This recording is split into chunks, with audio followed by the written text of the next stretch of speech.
You have loved someone. Maybe you still do. And somewhere inside you, there is a question you have never said out loud. A question that sits in the quiet hours, in the space between sleeping and waking, in the moment after you read their message and before you reply.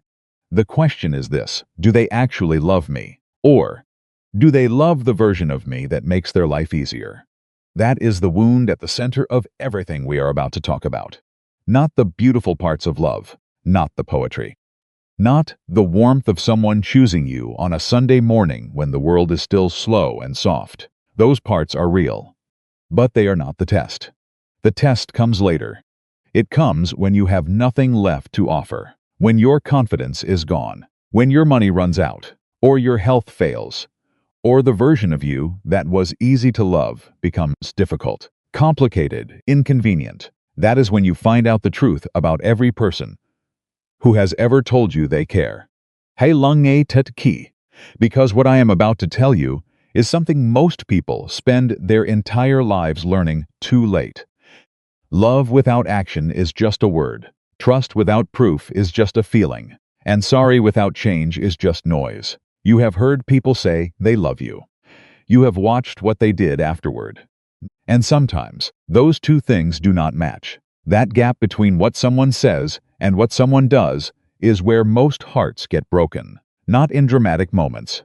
Not in fights or betrayals you can point to. In the quiet gap. In the small, repeated choices they made when no one was watching. It I be it dionay. But the people who love you most will rarely announce it loudest. They will show it in the moments that cost them something. In the moment they stay when leaving would have been easier. In the moment they tell you the hard truth when the comfortable lie was available. In the moment they choose you not because you are impressive, but because you are you, and to them, that has always been enough. Edgar Allan Poe understood darkness. He lived inside it. His life was a long conversation with loss, with grief, with the kind of loneliness that does not go away even when you are surrounded by people. But what Poe also understood, perhaps more deeply than any writer who has ever lived, is that love is the only real test we are ever given. Not a test of intelligence, not a test of strength or beauty or success, a test of what we are willing to carry for another person. And most people fail it. Not because they are cruel, not because they are evil, but because real love is hard. It asks you to show up when you are tired. It asks you to stay when walking away would protect you. It asks you to see another person, truly see them, behind whatever mask they are wearing, and choose them anyway. Most people want love, but they want the easy version. The version that feels good and asks nothing in return. The version that fits neatly into their life without disrupting it. That is not love. That is comfort. And comfort is not enough to hold two people together when real life arrives. Here is what real life looks like. Real life is you at your lowest, asking someone to stay. Real life is the night when you have nothing impressive to offer, no performance to give, no energy left to be the person they fell in love with on better days. Real life is ordinary and slow, and sometimes very hard. And in those moments, the people who truly love you will not flinch. Hai lung e tut ki. You have probably already seen this. You have probably already felt the difference between someone who loved you in the good moments and someone who loved you in the hard ones. Your body knows the difference, even when your mind tries to argue otherwise. There is a question, maybe two questions, that cut through every illusion, that strip away the performance and the pretty words, and reveal exactly what another person feels. Poe, in his wisdom and his suffering, pointed toward these questions without ever spelling them out directly. He lived them, he asked them, in the quiet of his own broken heart, again and again. Eat I be it dionay. But the questions are not complicated. They are simple, almost uncomfortably simple, and that is exactly why they are so powerful. Because simple questions asked sincerely, in the right moment, cannot be faked. The answer appears immediately, not in the words, but in the eyes, in the hesitation, in the small movement of a person deciding whether to be honest or to protect themselves. The first question will tell you whether someone loves the real you or the idea of you. The second question will tell you whether they are willing to stay when staying costs them something. Together, these two questions are the most efficient test of love that has ever existed. Not because they are clever, because they are true. And truth has a way of sorting people very quickly. You have been lied to before, not necessarily with cruel intent. Sometimes people lie about love because they have convinced themselves it is true. They believe they love you, right up until the moment that loving you becomes inconvenient. Then the truth surfaces, and by then, you have already given years, or trust, or pieces of yourself that are difficult to recover. This is the wound we do not talk about, not the dramatic betrayals, the slow ones, the ones that happen gradually, in small moments of someone choosing themselves over you so many times that eventually, you stop expecting anything different. A clear rejection is always better than a fake promise. Remember that. A person who tells you honestly that they cannot give you what you need is doing you a kindness, even if it does not feel like it. The person who makes you 1,000 soft promises they never intend to keep is doing something far more damaging. And here is what makes this entire conversation dangerous.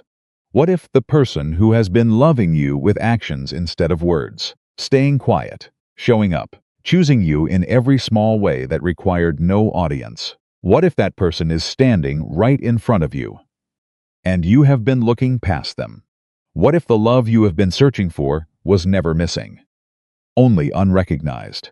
Comment the name of your city below so I know where this is reaching. And if these words are finding something real inside you, subscribe now. Because what comes next, the two questions themselves, will change how you see every relationship in your life. The questions are coming. But first, you need to understand why most people never ask them. It is not because they are afraid of the questions. It is because they are afraid of the answers. There is a particular kind of courage required to look directly at the truth of a relationship. Most people would rather live in comfortable uncertainty than face a painful clarity. So they keep moving, they stay busy, they fill the silence with noise, and the emptiness with distraction. And the years pass. And the question remains unasked, and the answer remains unknown, until one day it is too late to do anything with it. That is the real tragedy. Not lost love, lost time. You can recover from a broken heart. The human soul is more resilient than you believe, but you cannot recover the years you spent in the wrong place, with the wrong person, believing a story that was never true. Those years are gone. And no amount of grief or anger or regret will bring them back. Bant kanyet zadionay home. The most expensive thing in your life is not your house, not your car, not any object you have ever purchased. The most expensive thing in your life is the person you choose to love, because you pay for that choice with your time, with your energy, with the version of yourself you become while you are with them. Choose correctly, and you grow. You become more than you were. You find reserves of strength and tenderness inside yourself that you did not know existed. Choose incorrectly, and you slowly diminish, not dramatically.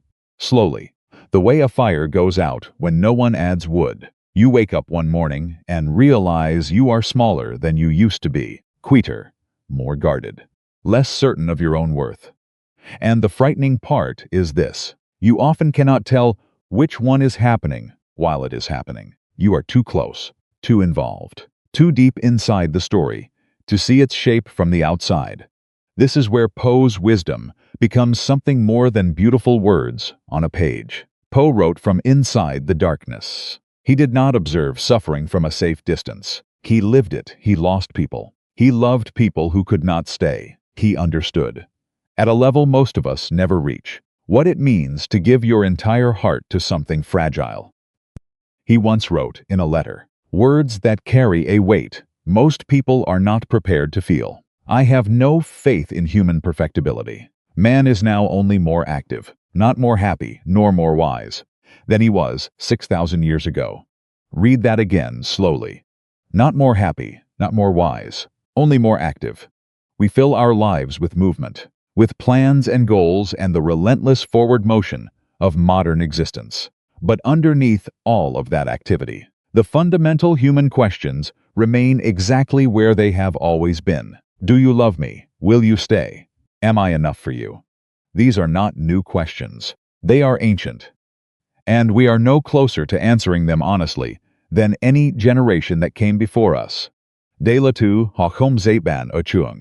Nobody teaches you how to ask these questions. Nobody teaches you how to listen to the answer when the words spoken and the truth being communicated are two entirely different things. You are taught mathematics. You are taught history. You are taught how to perform competence in 100 different areas of life. But you are never taught how to see clearly the person standing in front of you and know whether their love is real. So you guess. And sometimes you guess right. And sometimes you guess catastrophically wrong. And the cost of guessing wrong is paid in the currency of your one irreplaceable life. Now the tension begins to tighten. Because here is what you may not have considered. The two questions, the ones Poe's entire understanding of love points toward, are not questions you ask casually. They are not questions you slip into dinner conversation or send in a text message. They require a specific kind of moment, a moment of stillness. A moment where the masks are down, sick and the performance has stopped, and two people are simply present with each other without the protection of distraction. Most modern relationships never reach that moment. People are together for years and never truly arrive in the same room at the same time. One person is always slightly elsewhere, slightly behind glass. Present in body but absent in the place that actually matters. You have probably experienced this yourself. The feeling of being with someone and being alone at the same time. The feeling of speaking and not being heard. Not because the other person is cruel, because they are not really there, because some part of them has never fully arrived. And you have been waiting, perhaps for a very long time, for a presence that was never coming. That waiting changes you. It teaches you to need less, or to pretend to need less. It teaches you to make yourself smaller, so that you fit comfortably inside the space that person is willing to give you. And slowly, without realizing it, you begin to believe that this is simply what love is. This half-presence, this relationship that is almost enough, but never quite. And then something happens. It might be a small thing. A moment at the end of an ordinary day when someone says something, or does not say something. And suddenly, the entire architecture of what you have been telling yourself collapses. And you are standing in the rubble of your own story. And you realize you have been here before. You have felt this before. This specific quality of alone. That is the first mini-climax. The moment of recognition. Not dramatic, quiet, but devastating in its own particular way. Because once you see it, you cannot unsee it. The mind that has been protecting you from the truth can only do so for so long. And when the protection fails, everything comes at once. De la tu ha khom zetaiban ochung. Grief about love does not always come when the relationship ends. Sometimes it comes in the middle. Sometimes you mourn something that is still technically alive. You grieve the verge of the relationship you believed you were in, while you were slowly understanding the version you were actually in. That grief is lonelier than any other kind, because you cannot explain it. You cannot tell people you are mourning something that still exists, so you carry it silently. You smile when the situation requires it. You say you are fine when someone asks, and inside, quietly, you are processing a loss that has no name and no official beginning and no permission to be felt. Poe understood this silence. He lived inside it for most of his short life. And what he understood, what he tried to tell us through everything he wrote, is that the things we refuse to name do not disappear. They grow. They take on shape and weight, and eventually they become something you can no longer ignore. The unasked question becomes the unspoken fear. The unspoken fear becomes the invisible wall. The invisible wall becomes the reason Two peoples who chose each other find themselves one day standing on opposite sides, of a distance that neither of them can fully explain. This is where the first question becomes critical. Not as a test, not as a trap, as a tool. As a way of cutting through everything that has accumulated between two people and finding out what is actually there underneath.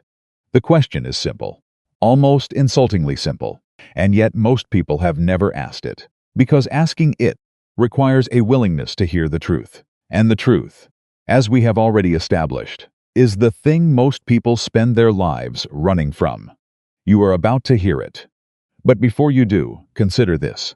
What if the reason the question is so rarely asked is not fear of the other person's answer? What if the reason is fear of your own? Sit with that for a moment.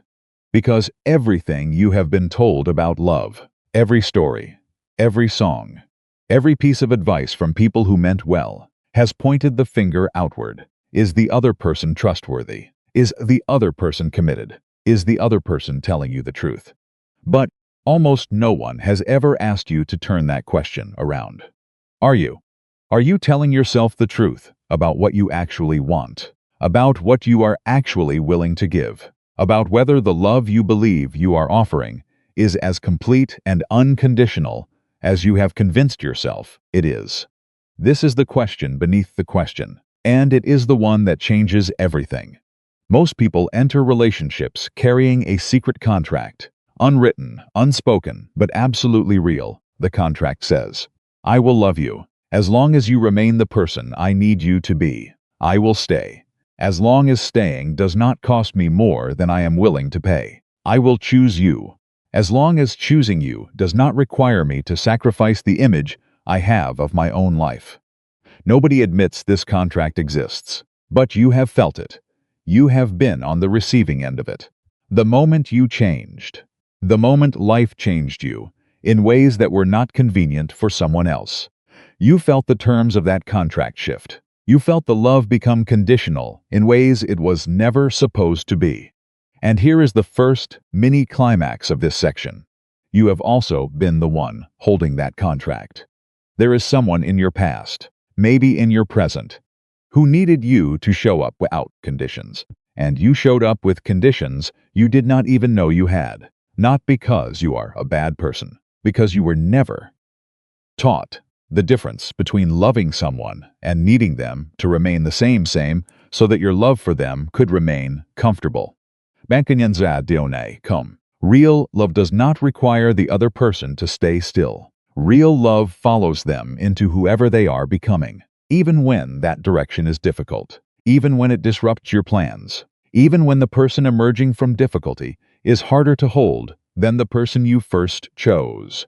Now the first question. Edgar Allan Poe, a man who understood love as a form of controlled devastation, once wrote, "The boundaries which divide life from death are at best shadowy and vague. Who shall say where one ends and the other begins?" He was writing about death, but he was also writing about love, because love and loss were never separate things for Poe. Every love he carried contained within it the seed of its own ending. And rather than look away from that truth, he looked directly at it. He wrote from inside it. He made it his entire life's work. The first question he would ask, if he were sitting across from you right now, is this: would you still choose me if I had nothing? That is it. 4 words arranged in the simplest possible way. No complexity, no poetry. Just the raw center of the thing. Would you still choose me if I had nothing? No status, no money, no impressive future to project onto. No version of success that makes choosing me feel like a smart decision. No performance of capability or desirability or worth. Just me. Reduced to exactly what I am when everything external is removed. Would you still choose me then? Now watch what happens inside you when you imagine asking that question, or being asked it. There is a hesitation, even if it is tiny, even if it lasts only a fraction of a second before your mind produces the correct answer. There is a moment where something honest surfaces before the performance begins. That moment is the truth. And de la dio te doi tutka. The twist, that reverses everything you thought this was about. You came into this conversation thinking about someone else, the person who may or may not love you, the person whose actions you have been reading, whose words you have been measuring against reality, whose presence or absence has been the source of the question you carry. But the person this entire conversation has been about is you. You are the one who has been loved with conditions and internalized those conditions as truth. You are the one who learned, somewhere early in life, that love was something you had to earn, that it was not freely given, that there was always a performance required, always a version of yourself that was more lovable than the real one, always a gap between who you actually are and who you needed to be in order to deserve what you needed most. And because you learned that early, you built your entire understanding of love around it. You chose people who confirmed it, not consciously, but you recognized the pattern, the familiar emotional architecture of someone who would love you conditionally felt like home, because it was. It was exactly what home felt like when you were young and learning what love meant. Poe knew this architecture. He lived inside it from childhood. Loss was his first language, and he wrote from that place with a precision that still cuts 2 centuries later. Because the wound he was describing is not historical. It is alive in you right now. He wrote, "I became insane, with long intervals of horrible sanity. That is what conditional love does to a person over time. You are fine for a while, you function, you manage, and then something small happens. A word, a silence, a moment of not being chosen, and the ground opens beneath you. And you are back inside the oldest feeling you have ever known, the feeling that you are not quite enough, that love is always slightly out of reach, that you will always be the person waiting for something that never fully arrives. That is the second mini-climax. Because recognizing this is not comfortable, it is the opposite of comfortable. It is the moment when the story you have been telling yourself about your relationships, that the problem has always been out there, in them, in the people who failed to love you correctly, begins to reveal a different shape. The problem is not only out there, part of it lives in you, in the frequency you broadcast, in the love you believe you deserve, in the invisible ceiling you place on your own worthiness, without ever knowing you are doing it. And now the second question arrives. Poe would lean forward. He would look at you with those eyes that saw through every comfortable lie, and he would ask you this: would you stay if no one knew us? Would you stay if there was no audience? If the relationship produced no social proof, no beautiful photographs, no story worth telling at a dinner party, no version of us that other people admired or envied? If it was just you and me, in the ordinary, unglamorous, sometimes difficult reality of 2 people, trying to build something real together, with no external validation, no approval from anyone watching, no reward except the thing itself, would you stay? Because here is what that question reveals. It separates the people who love you from the people who love what loving you gives them: status, comfort, the feeling of being in a relationship, the social identity of being someone's partner. These things are real, and people pursue them constantly, often without knowing that what they are pursuing is not love, but the appearance of love. The appearance of love is everywhere. It fills every social platform. It is in every public declaration and every photograph taken at the right angle in the right light. Real love almost never photographs well. It happens in the unglamorous moments, in the argument that reaches resolution, in the silence that is comfortable rather than empty, in the ordinary Tuesday evening when nothing significant is happening, and 2 people are simply, completely present with each other. That is where love actually lives. And most people have never been there. They have been in the photograph. They have been in the performance. They have been in the idea of love, which is beautiful and painless and requires nothing difficult from you. But they have never been in the real thing. Now here is where everything fractures. You have been nodding along to this. You have been applying every word to someone else in your life. The person who loved only your surface. The person who stayed only when staying was easy. The person who disappeared when the photograph stopped looking beautiful. But the question that is about to destroy your certainty is this. The person you immediately thought of when you heard these two questions. The person your mind produced, without hesitation, when asked who has never loved you for who you truly are. What if that person has been asking themselves the exact same questions about you? What if you are the one who loved only in the good light? What if you are the one who stayed only when staying was comfortable? What if the person you have spent this entire time believing failed? You has a version of this story where you are the one who never truly showed up. And what if they are right? You are now standing at the edge of something you cannot step back from. Because if both of you have been waiting to be truly seen, and neither of you has been willing to be the first to remove the mask, then the love you have been mourning was never actually lost. It was never or actually found. And the only question left, the one that will determine everything that comes next in your life, is whether you are brave enough to be the first. But before you answer that, there is something about Poe's own life that no one talks about. Something that happened in his final days. Something that reframes every word he ever wrote about love and loss and the courage it takes to be truly known. And when you hear it, everything you think you understand about these two questions will change completely. In the final weeks of his life, Edgar Allan Poe did something that surprised everyone who thought they knew him. He got engaged. Her name was Sarah Elmira Royster. She had been his first love cove, decades earlier, before life separated them, before grief accumulated, before the man the world knew as the Master of Darkness had been built layer by layer from loss. And in those final weeks, something in him reached back toward the beginning, toward the first version of love he had ever known, as if, at the end of everything, the only thing that still made sense was the question he had been circling his entire life. Was there someone willing to choose him? Not the poet, not the genius, not the tortured figure the world had constructed from his words. Just him, the man underneath all of it.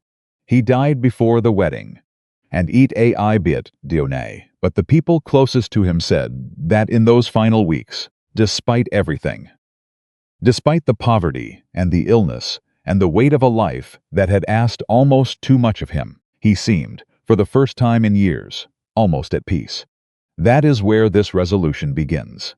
Not with answers that arrive cleanly, but with the specific peace that comes when you stop running from the questions. The first lesson is this.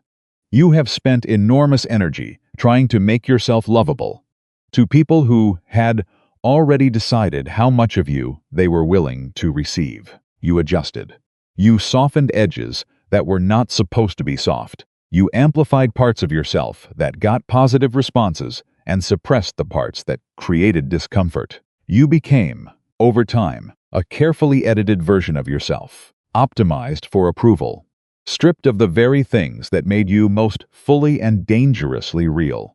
And it did not work, because it cannot work. You cannot earn unconditional love by performing conditional version yourselves. The love you receive for your performance is always, only, love for the performance. The real you remains unseen, unchosen, waiting. Poe wrote, "We loved with a love that was more than love." He was describing something that most people only glimpse, a love that does not negotiate with conditions, a love that does not require you to be smaller or quieter or more convenient, a love that meets you at your full size, in your full complexity, and does not flinch. That kind of love begins with one decision, the decision to stop hiding, not to perform openness, not to strategically reveal vulnerabilities in order to seem more relatable, but to actually stop hiding, to let someone see the unedited version, the version that is uncertain and contradictory and sometimes afraid. And not always impressive. The person who stays, after seeing that version, is the only person whose staying means anything. The person who loves the performance is a stranger to you, even if you have been together for years. The first lesson: you cannot be truly loved by someone who has never truly seen you. Hai lung nge tut ki. Because the second lesson is harder. You are not only the person who has been unseen, you are also the person who has refused to see. There is someone, or there has been someone, who showed you exactly who they were, not through words, through actions, through the small repeated choices they made, that told you everything you needed to know, and you looked away. Not because you were blind, because seeing clearly would have required you to make a decision you were not ready to make. It is easier to maintain uncertainty than to face a clarity that demands action. So you stayed in the almost, the maybe, the version of the relationship where you could continue hoping without having to confront the truth that hope was all it was ever going to be. Eat I bit dionay. But this is one of the most common ways people lose years of their lives, not to dramatic betrayals, to the gentle, persistent choice to not look directly at what is in front of them, to not ask the questions that would produce answers they would have to do something with. Watch people's actions and you will not be fooled by their words. You have heard this before, but knowing it and doing it are separated by something most people underestimate: courage. The specific courage required to let what you see override what you wish were true. The second lesson: clarity is an act of love, first toward yourself, then toward the other person. When you see someone clearly and choose them, they are actually chosen. When you see someone clearly and understand that you are not the right fit, and you say so honestly, you give them something more valuable than your continued presence. You give them their time back. You give them the possibility of finding the person who will choose them with full knowledge rather than comfortable illusion. A clear rejection is always better than a fake promise. Always. Now the third lesson. And this one requires you to sit with some discomfort. The love you are capable of giving has been shaped by the love you first received, not entirely. You are not simply a product of your history, but the template was built early, and it runs quietly in the background of every relationship you have ever had, influencing what you expect, what you tolerate, what feels like love and what feels like danger, even when those two things are reversed. Hai lung nge tet ki. If the love you first experienced was inconsistent, you likely learned to read inconsistency as passion. If the love you first experienced was withholding, you likely learned to work harder for love that should have been freely given. If the love you first experienced required you to be 18 person in order to be acceptable, you likely spent years becoming different kinds of people for different relationships, never quite sure who the real you actually was underneath all the adaptation. This is not your fault, but it is your responsibility. Poe understood this. The child inside him, the one who lost his mother before he was old enough to understand loss, never stopped looking for something to fill that original absence. Every love he pursued carried the weight of that first wound, not because he was weak, because he was human, because we are all, in some way, still the child who first learned what love felt and did not feel like, and we carry that child with us into every room, every relationship, every moment of choosing and being chosen. He wrote, "I have, indeed, no abhorrence of danger, except in its absolute effect in terror." The danger he could not face was not external. It was the terror of being fully known and still found wanting, the terror of removing every mask and discovering that underneath there was not enough to make someone stay. That terror is yours too. It lives in you, and eat I bit dionay. But that terror is the single greatest obstacle between you and the love you actually want. The third lesson. The wound that shapes how you love can also be the door through which real love finally enters, but only if you name it. Only if you stop letting it operate in the dark. What parents refuse to face, children are forced to carry. This is true. And the version of it that applies to you right now is this. What you refuse to face in yourself, you will keep recreating in your relationships. The same distance, the same almost, the same love that is close enough to feel real, but never quite close enough to be. The fourth lesson arrives quietly. the way the most important things always do. You have been asking whether someone else loves you, whether they see you, whether they would choose you with nothing, whether they would stay with no audience watching. These are the right questions. They are Poe's questions. They are the questions that cut through performance and reach the real. But the final question, the one that all of this has been building toward, is whether you love yourself with the same clarity you are demanding from someone else. Do you see yourself? Do you choose yourself? Do you stay with yourself when there is no audience watching and no performance to give, and it is just you, alone with who you actually are? Because the love you receive from others will never exceed the love you believe you deserve. Not for long. The mind that believes it is not enough will find a way to confirm that belief. It will misread signals. It will push away the right people. It will stay too long with the wrong ones. It will do whatever it needs to do to return to the familiar feeling of almost. Until you change the feeling that is familiar. Until you decide, with full conviction, that you are someone worth choosing. Not because you have earned it. Not because you have performed well enough. Simply because you exist. Simply because you are here. Fully, imperfectly, honestly here. The fourth lesson. You cannot receive more love than you believe you deserve. Change the belief first. The love will follow. And now you are standing at the threshold of something that very few people ever reach. Because most people stop here. They understand these lessons. They feel them. They are moved by them in this moment. And then life resumes. And the lessons get folded back into the drawer. And the old patterns return. Because they are familiar. And familiar always feels safer than true. But there is one final thing, one step, that separates the people who understand all of this from the people who actually live differently because of it. And it is not what you think it is. It is not what you think it is. The final step is not a grand gesture. It is not a dramatic conversation where you finally say everything you have been holding. It is not a decision made in a single powerful moment of clarity. It is not even forgiveness, though forgiveness will come. The final step is a choice so small it barely makes a sound. It is the choice, made in an ordinary moment on an ordinary day, to stop waiting. Stop waiting for someone to see you before you allow yourself to be seen. To stop waiting to be chosen before you choose yourself. To stop waiting for proof that you are lovable before you begin living. As though you already know that you are. That is it. That is the entire thing. Everything we have traveled through together. Every layer of Poe's wisdom. Every question that cut through comfortable illusion. Every moment of painful recognition. All of it leads here. To this one small, quiet, revolutionary choice. Stop waiting.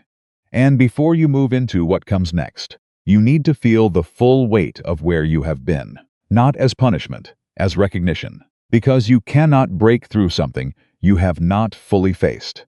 So here, one final time, is everything. You cannot be truly loved by someone who has never truly seen you. DNG. Clarity is an act of love. First toward yourself, then toward the other person. DUNG. The wound that shapes how you love can also be the door through which real love finally enters. But only if you name it. DNG. You cannot receive more love than you believe you deserve. DNG. Read those 4 sentences again, not quickly, slowly. Let each one land in the specific place inside you where it is true. Because somewhere in you, in a place beneath argument and defense, and the comfortable stories you tell about your own life, you already know all of this. You have always known it. The knowing was never the problem. The problem was the waiting.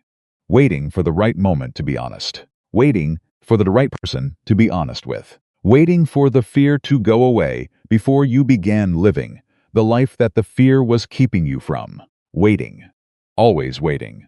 As though the real version of your life was somewhere just ahead. Just after this next thing resolved. Just around the corner you were always approaching. But never quite reaching. Poe waited too. He waited to be understood. He waited to be loved without conditions. He waited for the world to see what he actually was beneath the darkness he had become known for. And the world, mostly, did not see it while he was alive. The full depth of him was only understood after he was gone. You do not have to make that choice. You are here, right now. In this moment that is the only moment that has ever actually existed. And what you do with it. Not tomorrow, not after things settle, not when you feel more ready, but today, in the next hour, in the next conversation, is the only thing that determines what your life actually becomes. So here is the breakthrough, and it is not gentle. Today, you are going to do one thing, not 5 things. Not a complete reinvention of how you show up in relationships. One thing.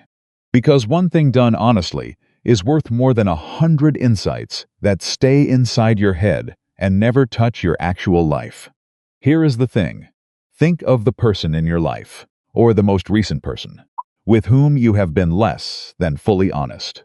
Not dishonest in a cruel or deliberate way, simply less than full. The version of you that shows up with them has been edited, managed, kept slightly behind glass, because something in you decided, at some point, that the full version was too much, or not enough, or simply not safe.